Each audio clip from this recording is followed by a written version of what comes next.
2003 ये वो साल था जब मेरे घर में एक साथ 3 शादियां थीं और हमारे लिए विलेज दौर का वक्त।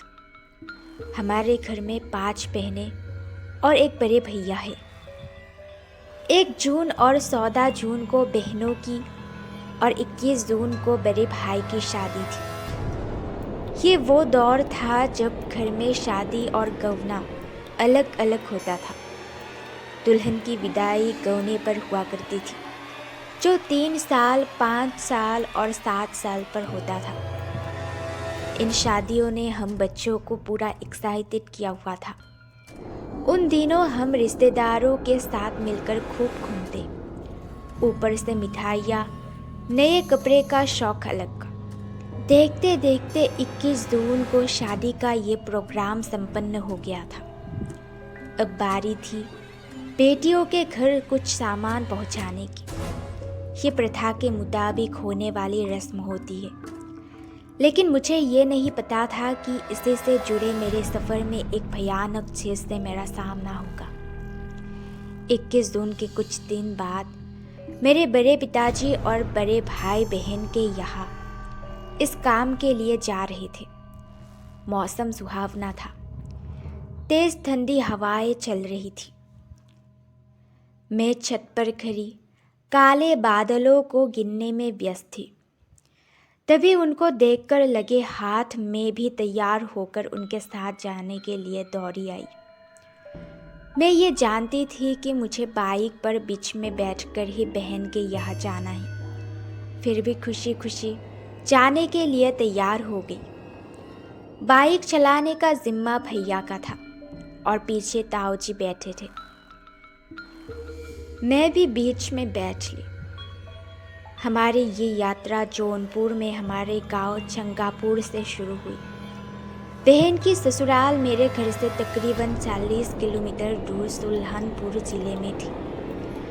अहम बात यह थी कि मेरी चारों बहनों का ससुराल एक ही रास्ते पर पड़ता है। इनमें अंतर भले कई किलोमीटर का हो, लेकिन हम जिस बहन के यहाँ जा रहे थे वहाँ पहुँचने के लिए हमें बाकी 3 बहनों के घर तक जाने वाले रास्ते से होकर गुजरना था। गांव देहात में, बाजार में घर का कोई शख्स अगर आपको देख ले और आप उसके यहाँ गए बगैर वहाँ से निकल जाए तो नाराज़गी हो जाती है। इसी वजह से हम बाकी बहनों के यहाँ होते हुए जा रहे थे। हर रिश्तेदारी में तकरीबन 1 से 1.5 घंटे लग जा रहे थे। इसी वजह से जिस बहन के यहाँ हमें जाना था वहाँ हम देर से पहुँचे। बड़े पापा ने तो वहाँ खाना नहीं खाया, लेकिन हम 2 भाई और बहन ने जी भरकर भूख मिटाई।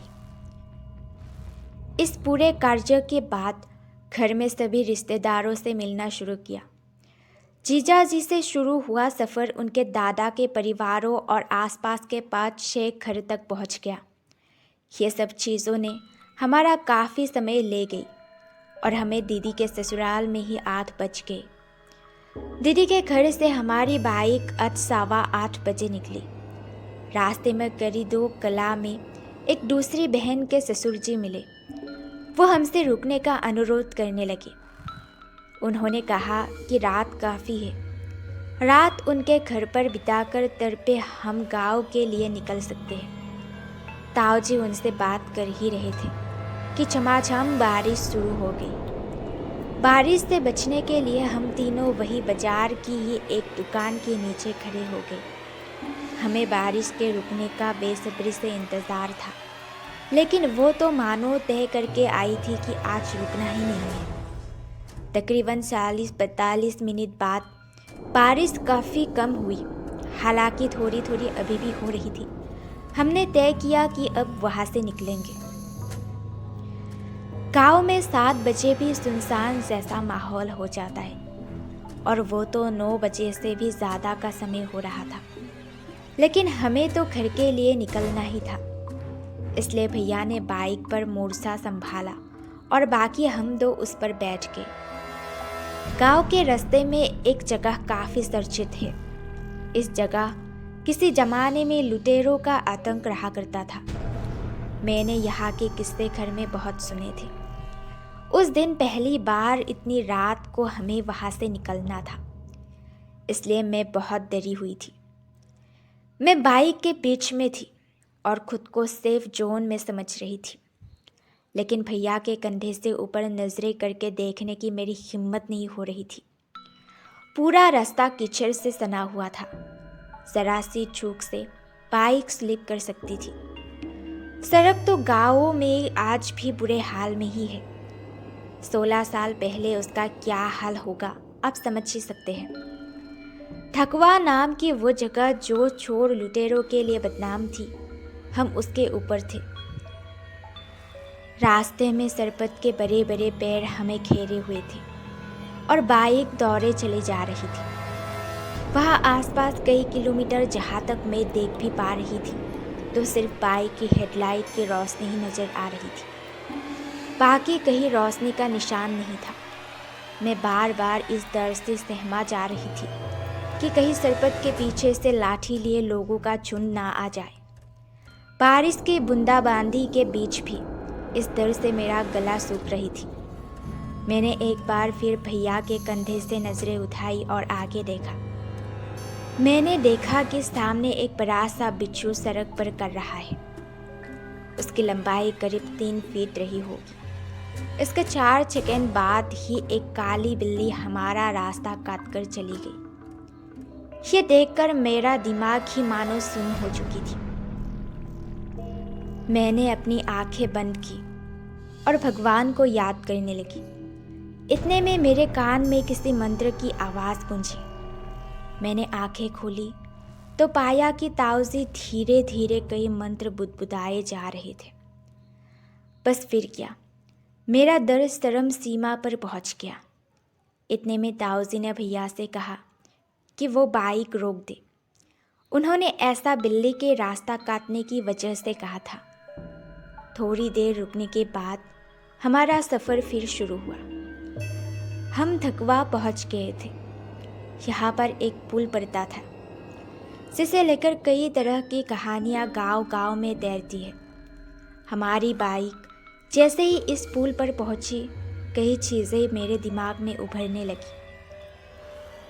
हमें रास्ते भर में ना तो एक गाड़ी दिखाई दी और ना ही कोई शख्स। इस सुनसान रास्ते में मेरा हौसला सिर्फ मेरे भैया और ताऊजी ही थे। सरपत के पौधे अभी भी हमें घेरे हुए थे। रास्ता सुनसान था और डरावना भी। इतने में हमारी बाइक के सामने मैंने जो देखा वो होश उड़ा देने के लिए काफ़ी था। सफ़ेद साड़ी में एक बूढ़ी महिला चले जा रही थी। बाइक की रोशनी ने उसकी साड़ी की चमक और बढ़ा दी थी। बुढ़िया के कंधे पर एक लाल रंग का गट्ठर था जिसे उसने लाठी के सहारे डिगाया हुआ था। बाइक की हेडलाइट ने इन दोनों की रोशनी को और ताज़ा कर दिया था और आज भी वही रोशनी मेरे जहन में जिंदा है। वो बूढ़ी महिला सड़क पर दाहिनी ओर चल रही थी। बाइक उसके बराबर में आई तो मैंने गर्दन दाहिनी ओर करके उसका चेहरा देखना चाहा, लेकिन वहाँ तो एकदम अंधेरा था। चेहरा मानो वहाँ था ही नहीं।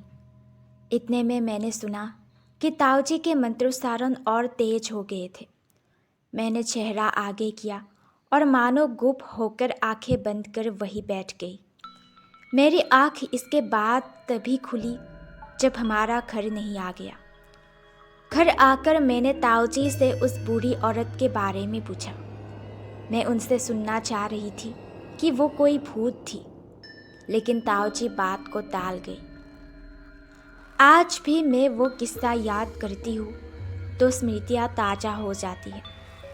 इस कहानी को 4-5 बार मैं कई लोगों से बता चुकी हूँ, लेकिन आज पहली बार आपको बता रही हूँ। यकीन मानिए मेरे रोंगटे खड़े हो चुके हैं।